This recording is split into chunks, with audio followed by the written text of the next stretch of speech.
काफी देर से आप लोग बैठे हुए हैं। आभार शब्द कई बार इस्तेमाल हो गया दोनों ओर से। तो आपका आभार इसलिए नहीं कि आपने हमको वोट दिया है, आपने हमको वोट देकर विधायक बनाया है, इसके लिए हम आपके आभारी नहीं हैं। लेकिन इस बात के लिए जरूर आभारी हैं कि आपने बिहार में एक नई राजनीति की शुरुआत की है, बिहार में एक उम्मीद की किरण को फिर से जलाया है। विधायक बनने के लिए इसलिए नहीं आभार व्यक्त कर रहे हैं क्योंकि हमारे जीवन का लक्ष्य विधायक बनना नहीं है। हम विधायक और सांसद बन के अपना जीवन सुधारने बिहार में नहीं आए हैं, उसके दूसरे और कई रास्ते हैं। अब बिहार में जिस प्रयास में हम लोग लगे हुए हैं उस प्रयास को आपने बल दिया है, उसमें आपने हौसला अफजाई की है अपने वोट से, और बिहार में एक नई उम्मीद की किरण जगी है। उसके लिए निश्चित तौर पर आपका आभार व्यक्त करना ही है, इसलिए आज आए हैं और दिल से आपका आभार व्यक्त कर रहे हैं।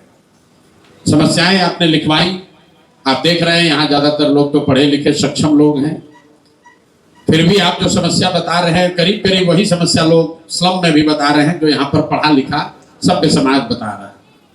आप भी नाली गली से परेशान हैं, आप भी ट्रैफिक से परेशान हैं, आप भी सूखा नशे से परेशान हैं, आपके यहाँ भी चोरी भ्रष्टाचार हो रहा है। मोटे तौर पर किसी भी वार्ड में, ये मेरा 4 वार्ड अब खाली बाकी है, मैंने ये तय किया था कि अगस्त का जो महीना है काम शुरू करने से पहले एक बार जीतने के बाद जाकर लोगों से घंटा 2 घंटा बैठकर सुनेंगे कि लोग क्या कह रहे हैं। तो आपकी समस्या थोड़ी बहुत ही भिन्न है, मोटे तौर पर वही समस्या लोगों ने लिखवाई है, और ज्यादातर समस्या जो आप बता रहे हैं वो नगर निगम से जुड़ा हुआ है। तो ये भी दिखाता है कि बिहार में या पूरे देश की थोड़ी परेशानी है, बिहार में ज्यादा है। लोगों को ये बहुत समझ नहीं है कि किसकी क्या जिम्मेवारी। हम इसलिए नहीं कह रहे हैं कि आप तुरंत कुछ लोग सोचेगा कि चाहते हैं कि नगर निगम पर जिम्मेवारी टालने के लिए नहीं कह रहे, लेकिन कूड़ा नाली गली ये जो है ये नगर निगम की समस्या, और आप लोग कह भी रहे हैं। और नगर निगम को विधायक नहीं चलाता है, सांसद नहीं चलाता है, नगर निगम को आपका वार्ड पार्षद चलाता है, जो यहाँ के एक कोहिनूर हीरा को चुनकर आप लोगों ने रखा। तो अगली बार जब मौका मिले तो घर का गली का कूड़ा साफ हो, उसके लिए जरूरी है कि उनको भी साफ कीजिए। लेकिन जैसा कि मैंने आपको पहले कहा कि जो व्यवस्था देश में है उसी में काम करना है। तो मैं विधायक के तौर पर, आपके प्रतिनिधि के तौर पर यह नहीं कह सकता हूं कि भैया हमारा काम सिर्फ विधानसभा में जाना है। बहुत सारे लोग उत्साह में बात भी कहते हैं कि विधानसभा में जाकर मेरा आवाज उठाइए। उनको यह भी नहीं पता है कि बिहार में विधानसभा चलता ही 10 दिन है। अब अभी बंद है, नवंबर में चलेगा, 4 दिन खुलेगा, वो भी 1-2 दिन नहीं चलेगा। लेकिन प्रतिनिधि के तौर पर हमको मैं आपकी भावना समझ रहा हूं आवाज उठाने के लिए। उसके लिए जरूरी नहीं है कि हम उस बिल्डिंग में अंदर जाकर आवाज उठाएं। हम कैसे आपकी मदद कर सकते हैं, जो आपने समस्या बताई है उसका समाधान कैसे करेंगे, जो वादा किया है उस पर दूसरों से अलग कैसे उस पर अमल करेंगे, उस पर आए। उससे पहले मैं आपको ये बताना चाह रहा हूं कि आपने जो वोट दिया उसका असर क्या है। एक सज्जन ने उस बात को धीरे कुछ अन्य शब्दों में उठाया है। हमने कहा था कि अगर आप वोट देंगे, मेरा सबसे पहला मुद्दा था कि अगर आप वोट देंगे तो बिहार में नेतृत्व बदलेगा, कोई अच्छा आदमी सम्राट चौधरी की जगह बनेगा मुख्यमंत्री। अभी नेतृत्व तो नहीं बदला है, लेकिन नेतृत्व के बदलने की सुगबुगाहट आपको सुनाई दे रही हो। लेकिन महत्वपूर्ण यह है कि आपके वोट से वही सरकार, वही व्यवस्था, वही नेतृत्व, वही सम्राट चौधरी, लेकिन उसका चरित्र जरूर बदला। झूठा ही सही, दिखावे के लिए ही सही। जिस दिन से बांकीपुर का रिजल्ट आया है, आपने बिहार में इनकाउंटर, हाफ इनकाउंटर, गमछा देखकर गोली मारो, जाति देखकर गोली मारो, ये चर्चा आपने सम्राट चौधरी के मुंह से नहीं सुना होगा। आप लोग तो पढ़े लिखे लोग हैं, आपके अखबार पेपर आता है। तो बांकीपुर का रिजल्ट आया है, हमने काम शुरू नहीं किया है, हम तो अभी 2 दिन पहले शपथ लिए, और जैसा कि मैंने आपको बताया अभी तो वार्ड में घूम ही रहे। लेकिन जिस दिन से परिणाम आया है उस दिन से आज तक समाचार पत्रों में सिर्फ इसकी चर्चा है कि बिहार में भाजपा की एनडीए की सरकार 25 लाख लोगों को रोजगार देगी, यहाँ के सरकारी विद्यालय 11 बजे रात तक चलेंगे। मैं ये नहीं भ्रम में हूं कि ये सब हो जाएगा, लेकिन महत्वपूर्ण बात यह है कि पहली बार बिहार में आपके वोट की वजह से, मेरे प्रयास से नहीं, जो सरकार है उसने अपना चरित्र बदलकर जाति, धर्म, इनकाउंटर, अपराध को छोड़कर पढ़ाई और रोजगार की बात शुरू की है। ये आपके वोट की ताकत है, ये आपके वोट की ताकत है। अभी चरित्र बदला है, नेतृत्व भी बदलेगा, और 4 बरस अगर आप और हम ईमानदारी से काम किए तो सरकार भी बदलेगी। लेकिन मेरे भाई, चरित्र बदलना शुरू हुआ निश्चित तौर पर। जिस दिन से परिणाम आया है उसके बाद से किसी भी गरीब के झोपड़े पर बांकीपुर में बुलडोजर जेसीबी नहीं चला है। आपने नोटिस की बात की, किसी ने क्या 24 घंटे का नोटिस दिया है, वो अलग कहानी। लेकिन कम से कम यहाँ सरकार जब जीत कर आई नवंबर में, तो पहला काम किया कि जिन लोगों ने वोट दिया 10,000 रुपया लेकर, उन्हीं के झोपड़े पर बुलडोजर चलाया। कम से कम वो रुका। परमानेंट रुका रहेगा इसका हम गारंटी नहीं कर रहे हैं, लेकिन ये डर है जो मैंने आपको कहा था कि अगर आप ईवीएम पर भाजपा के खिलाफ वोट देंगे तो यहां से लेकर मोदी जी तक वोट यहां दबाइएगा, तार मोदी जी तक झंझनाएगा। और आप देख रहे हैं कि पूरे देश में इसकी चर्चा चल रही है कि बांकीपुर एक ऐसा विधानसभा क्षेत्र है। आप पटना में रहते हैं, लोग पूरा देश जानता था, लोग पटना को जानता था, बांकीपुर को नहीं जानता था। पहली बार लोग बांकीपुर की चर्चा कर रहे हैं, प्रशांत किशोर की नहीं। ये कौन सा जगह है जहां मोदी जी के बॉस को लोगों ने पटक दिया? ये कौन सा जगह है जहां जातीय गठबंधन टूटा है? ये कौन सा बिहार का इलाका है जहां लोग जाति धर्म पैसे मुर्गा भात से ऊपर उठकर लोगों ने वोट किया?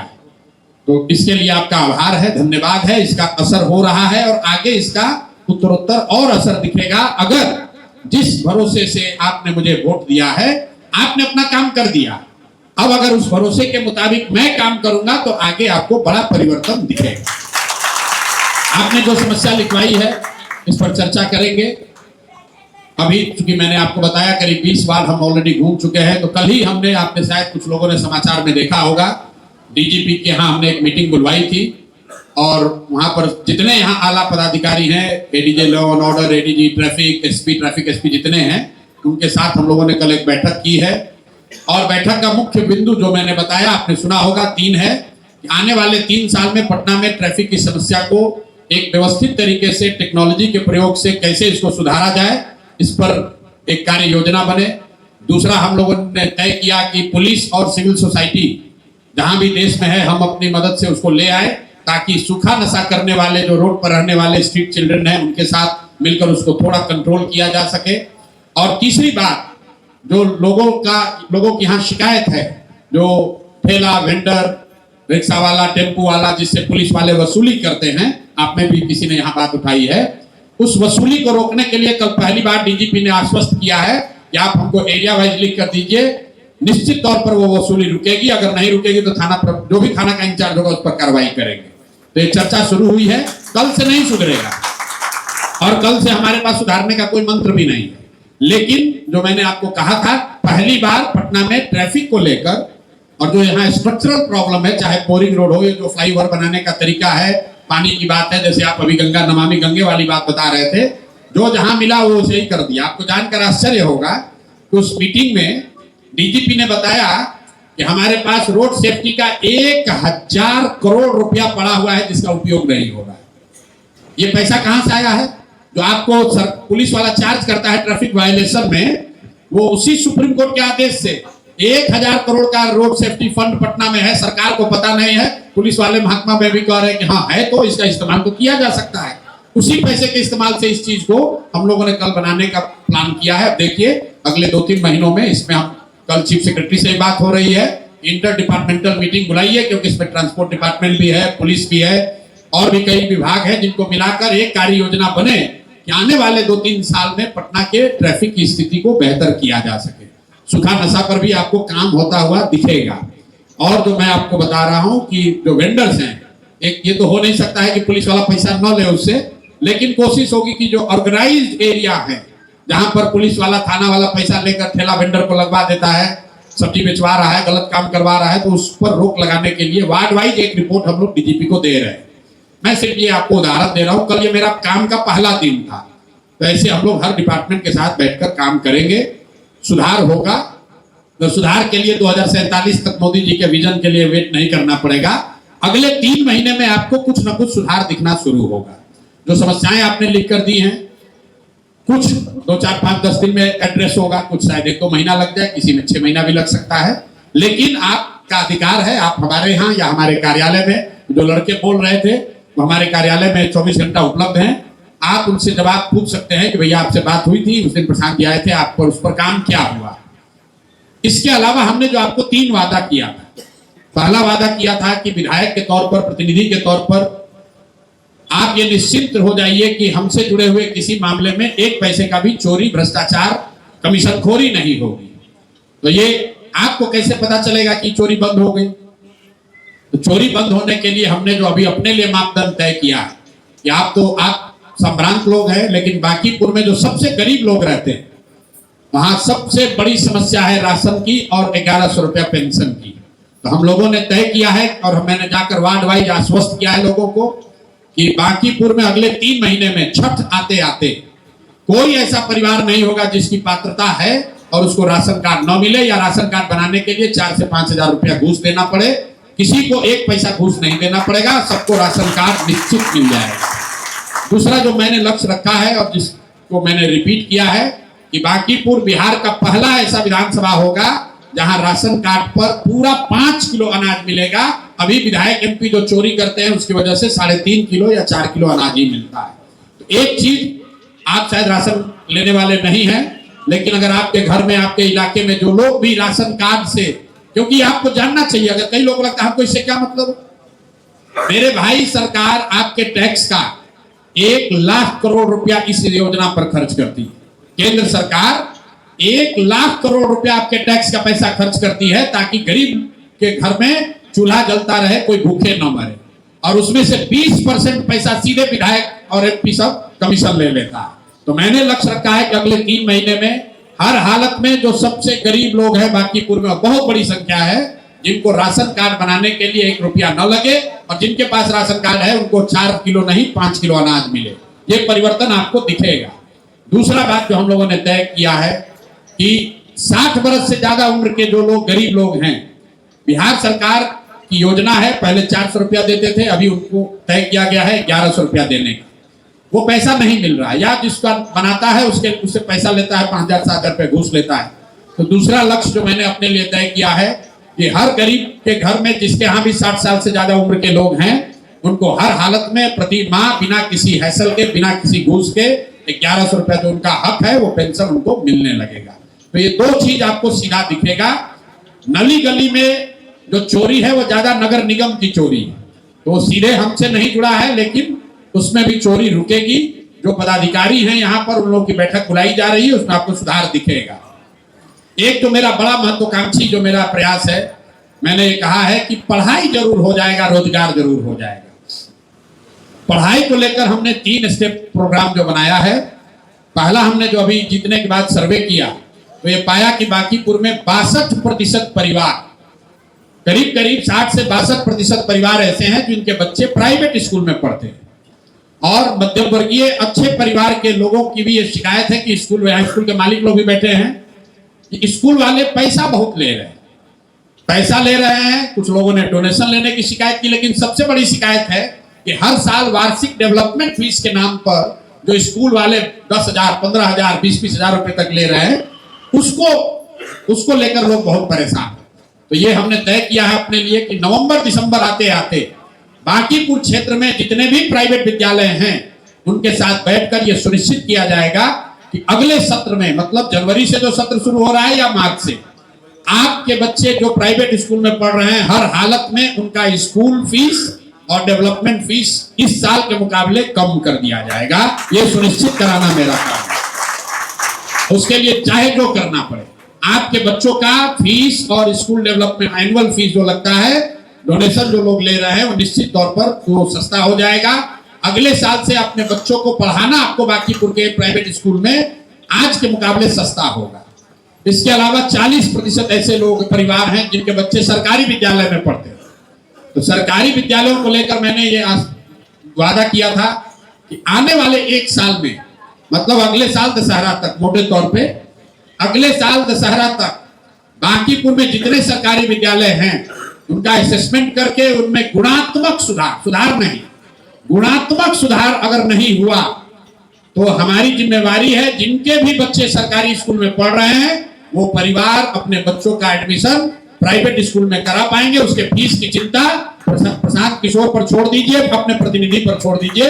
हर हालत में उनके बच्चों के पढ़ाई की व्यवस्था हो जाएगी। लक्ष्य यह है कि अगले साल तक बांकीपुर को बिहार का पहला विधानसभा बनाया जाए जहां कोई परिवार ऐसा ना हो जिसके बच्चे के पढ़ाई की व्यवस्था ना हो।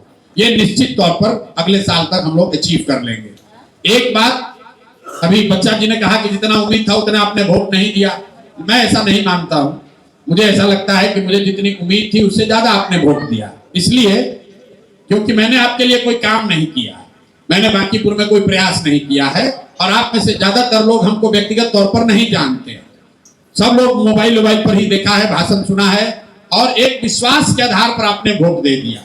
तो आपने हम पर भरोसा किया है, तो सूद के तौर पर हमने लौटने के बाद जो पहली घोषणा की है, जिसकी चर्चा मैंने चुनाव से पहले वादे के तौर पर नहीं किया था, मैंने नौकरी देने का वादा नहीं किया था, लेकिन अपने दोस्त मित्र जितने हमारे जानने वाले देश दुनिया में लोग हैं, उनके साथ मिलकर हमने जो योजना बनाई है कि बांकीपुर में अगर आपके बच्चे पढ़ लिख कर बेरोजगार बैठे हैं तो आप उनका सीवी, उनका बायोडाटा हमको दे दीजिए। हर हालत में उनको उनकी योग्यता के अनुसार प्राइवेट नौकरी दिला दी जाएगी। ये देश में पहला ऐसा प्रयास है जहां एक विधानसभा के स्तर पर प्रतिनिधि के द्वारा ये वादा किया गया है कि कम से कम 10,000 परिवार से एक एक पढ़े लिखे बेरोजगारों को हम लोग जरूर नौकरी दिलवा देंगे। नौकरी सरकारी नहीं होगी क्योंकि सरकार भाजपा की है, प्राइवेट नौकरी होगी, लेकिन योग्यता के अनुसार होगी। ऐसा नहीं है कि आपका लड़का कंप्यूटर इंजीनियर है और उसको हम SIS में कहेंगे कि जाके गार्ड हो जाओ। कुछ लोग ये भी YouTube पे चला रहे हैं। भाजपा वाले लोग बेचारे बहुत परेशान हैं, तो अरे भैया तो नौकरी का कंसल्टिंग कंपनी खोल दी है। किसी ने अच्छा जवाब दिया, कह रहे भाई तुम ही खोल दो, तुम ही कमीशन लेके नौकरी दिलवाओ, लेकिन दिलवाओ तो सही भाई। देखिए 10,000 लोगों को नौकरी मिलने से पूरा बिहार नहीं सुधर जाएगा, लेकिन इसका असर देखिए कि भाई साहब दूसरे कभी कोई विधायक है जो कह रहे हम 25,000 देंगे। कल से यहाँ पटना में बिहार सरकार जॉब फेयर ऑर्गेनाइज कर रही है, ज्ञान भवन में लक्ष्य रखा है 25,000 आदमी को नौकरी दिलवाना। एक बार अगर अगले 2 साल में, 1 साल में मैंने 10,000 लोगों को यहाँ से नौकरी दिलवा दिया, निश्चित जानिए कि 242 विधायक उनको उनके क्षेत्र में जनता दौड़ा कर मारने वाली है। या तो नौकरी दिलवाओ या नहीं तो कुर्सी छोड़ो। टाइम्स ऑफ इंडिया ने देश में लेख लिखा इस पर कि अगर विधायक के स्तर पर एक विधानसभा क्षेत्र से 10,000 लोगों को नौकरी मिल जाए तो पूरे देश में 5 करोड़ लोगों को रोजगार मिल सकता है, 5 करोड़ लोगों को नौकरी मिल सकती है। तो ये बड़ा प्रयास हम लोग बांकीपुर में कर रहे हैं। निश्चित तौर पर इसका असर आपको 1 साल 1.5 साल में बांकीपुर के साथ साथ बिहार में भी दिखेगा। तो जो रूटीन समस्या है उसमें जरूर सुधार होगा, लेकिन ये 2 बहुत महत्वाकांक्षी प्रयास मैं बांकीपुर में करना चाहता हूं कि यहाँ एक तो करप्शन बंद हो, दूसरा सबके बच्चों के लिए पढ़ाई हो, और जो पढ़े लिखे लोग हैं उनके लिए रोजगार हो। किसी ने कहा महिला के लिए भी रोजगार होना चाहिए, बिल्कुल होना चाहिए। तो बहुत आगे बढ़कर वादा नहीं करना चाहते हैं। जो काम अभी लिया है, अभी 1 साल इस काम को करेंगे, मेरा टेन्योर 4 साल है, तो उसमें आगे अगर कुछ रास्ता निकलेगा तो बताएंगे। अभी झूठा वादा नहीं करना चाहते, लेकिन इतना काम जरूर कर देंगे। इसके साथ एक और वादा किया है कि जो वादा आपको कर रहे हैं नौकरी को लेकर, पढ़ाई को लेकर, सफाई को लेकर, अगर ये नहीं कर पाए तो आगे आपसे वोट मांगने नहीं आएंगे, फिर कभी चुनाव लड़ने नहीं आएंगे। ये नहीं कहेंगे कि हमारे हाथ में नहीं था, भाजपा का सरकार था, नगर निगम था, क्या करें नहीं हुआ, इसलिए एक बार और मौका दे दीजिए। या तो अगले 2 साल 3 साल में ये काम करके दिखाएंगे, और नहीं तो आपसे जीवन में कभी वोट मांगने नहीं आएंगे। निर्णय आपको करना है। एक काम जो हमने डंकी के चौक पर कहा है जो नहीं करेंगे, आपने सुना होगा, उसकी चर्चा भी हो रही है। हमने ये कहा है कि आप हमसे ये अपेक्षा मत रखिए कि आपके बच्चे के जन्मदिन में, मुजुट्ठी में, छठी में, तिलक में, शादी में, मरनी में, जीएनी में हम आपके घर आएंगे। ये आप हमसे अपेक्षा मत रखिए। ऐसा नहीं है कि हम किसी के घर नहीं जाना चाहते हैं या नहीं जा सकते, जा सकते हैं, लेकिन मैं बिहार में इस चीज को बदलना चाहता हूं। जैसे चुनाव से पहले आपसे आग्रह किया कि आप जाति, धर्म, दल, नेता को छोड़कर अच्छे आदमी को जिताइए, उसी तरीके से आपको यह समझने की जरूरत है कि प्रतिनिधि का काम आपके घर में आकर केक खाना, पूरी दुनिया खाना नहीं है। बिहार में इसी को लोगों ने प्रतिनिधि की योग्यता का पैरामीटर बना दिया। कहता है काम तो नहीं करते हैं, लेकिन सबके घरे घर उपलब्ध रहते हैं, शादी ब्याह न्योता हकारी करते हैं। तो प्रतिनिधि भी जो है वो सुबह से लेकर शाम तक 45 को 40 को न्योता हकारी ही करता है। अब बताइए, आपसे वोट भी लिया, आपके घर आके मिठाई पूरी दुनिया भी खाया, 4 वर्ष आपको लूटा भी, अब फिर आके वोट भी लिया कि देखो आए थे तुम्हारे यहाँ बेटा के शादी में, और लोग इसी को वोट भी दे रहा है। तो बांकीपुर में आपने एक अच्छा काम किया है वोट देकर, तो इस चीज पे भी आप सुधार कीजिए ताकि लोग समझे कि प्रतिनिधि का काम आपके बेटे के जन्मदिन में आना नहीं है, आपके बेटे के लिए पढ़ाई हो वो व्यवस्था बनाना है। आपने प्रतिनिधि इसलिए चुना है कि आपके इलाके की स्थिति सुधरे, वहां सफाई हो, वहां पर सड़क हो, नाली गली हो, आपके बच्चों के लिए पढ़ाई हो, उसके लिए रोजगार हो। इसके लिए नहीं चुना है कि हम आपके घर बैठ के रोज पूरी बुनिया खाएं और फोटो खिंचवा कर कहें अच्छा विधायक जी तो हमारे घर आते हैं। इसलिए मैंने कहा है कि आप ये अपेक्षा मत रखिए कि हमको रोज घरे बुलाइएगा और हम आपके घर आएंगे। हम आपके घर आए या ना आए, आपके बच्चों के लिए, बांकीपुर के बच्चों के लिए पढ़ाई और रोजगार निश्चित करा देंगे। और किसी भी अफसर का यहाँ हिम्मत नहीं पड़ेगा कि साल भर के बाद, साल भर का समय दीजिए, लोग अपने आप चोरी करना बंद करेंगे। मैंने कहा है कि अगली बार से सब पूरे बांकीपुर को ये मैंने आग्रह किया है कि जब आप किसी काम की शिकायत करते हैं, जैसे आपने किया, उसके साथ साथ हमको उस अफसर का नाम भी लिख कर दीजिए, नंबर, जिसने काम नहीं किया। उसका बड़ा फायदा है। काम तो हम आपका कराएंगे ही, उस अफसर का भी क्लास लगाएंगे ताकि आगे से अफसर में डर हो कि बांकीपुर की जनता ने अगर फोन किया है, बांकीपुर की जनता का काम है, नहीं करेंगे तो काम तो करना ही पड़ेगा, हमारी नौकरी पर भी आफत आ सकता है। इस चीज को करने से भी सुधार होगा। जो भी आप समस्या बता रहे हैं, कोई ऐसी समस्या नहीं है जिसके लिए सरकार ने व्यवस्था नहीं बनाई है। कार्यपालक अभियंता है, सड़क का, बिजली का, पानी का, सफाई का, सबका अधिकारी है, वो काम नहीं करता। मैंने जैसे आपको बताया, रोड सेफ्टी के लिए 1000 करोड़ रुपया जमा किया गया, लेकिन बैठा हुआ है, छोड़ो भाई क्या फर्क पड़ना है, हेलमेट नहीं पहने उससे वसूल लिया, लेकिन वसूलने के बाद जो काम करना था उस पैसे से वो नहीं किया। तो मेरा बांकीपुर की जनता से आपसे आग्रह है कि अगली बार से जब आप शिकायत करें तो ये भी बताएं कि किस पदाधिकारी ने, किस आदमी ने आपकी बात नहीं सुनी, ताकि आपकी समस्या के साथ साथ उस समस्या को बनाने वाले, क्रिएट करने वाले अफसर का भी सफाई किया जाए, तभी यहां पर सुधार होगा। अब आपसे अंतिम बात ये कह रहे हैं, आपने अपना काम कर दिया, अब ज्यादा आप उद्वेलित मत होइए, इत्मीनान से जाइए, घर पर बैठिए, काम जो जीवन चल रहा है चलाइए। आपने अपना कठिन काम कर दिया, आपने जातियों में बंटकर वोट नहीं दिया, आप हिंदू मुसलमान नहीं बने, आप पैसे पर वोट नहीं बेचे, आपने अपना काम कर दिया। अब 4 बरस हमको काम करने दीजिए, आपको निश्चित तौर पर सुधार दिखेगा। और सुधार 3 महीने में दिखेगा, 3 महीने से ज्यादा नहीं, 3 महीने से ही आपको सुधार दिखने लगेगा। यहाँ काम करने के तरीके में, जो अधिकारी पदाधिकारी है उसके रिस्पॉन्स के तरीके में, योजना के तरीके में आपको फर्क दिखेगा। विधायक की जो क्षमता है उससे आगे बढ़कर भी जो करना होगा वो किया जाएगा, आप चिंता न करें। आपने मुझे सिर्फ विधायक नहीं बनाया है, एक उम्मीद से एक जगह पर बैठाया है। लोग बता रहे भैया नहीं, हम तो आपको बिहार सुधारते हुए देखना चाहते हैं। जो आदमी जिसको कोई लेना देना नहीं बांकीपुर से, हम मधुबनी से आ रहे हैं, कल लखीसराय में थे, लोग यही कह रहे भैया हम लोग आपको देख रहे हैं। वो हमको नहीं देख रहा है, वो बांकीपुर में हम क्या कुछ कर पाते हैं इसको देख रहा है। तो ये बड़ी जिम्मेवारी आपने कंधे पर रखी है। मेरा विश्वास है कि आपके सहयोग से इसको हम लोग करेंगे, अच्छा ही होगा, आपको घबराने की जरूरत नहीं है। एक बार बोलिए जय बिहार। और अगली बार थोड़ा ज्यादा घर से निकलकर वोट दीजिए। हमारे खिलाफ भी वोट देना है, उसके लिए भी तो निकलना तो पड़ेगा। यहाँ एयर कॉलेज में वोट देने नहीं निकलते हैं लोग।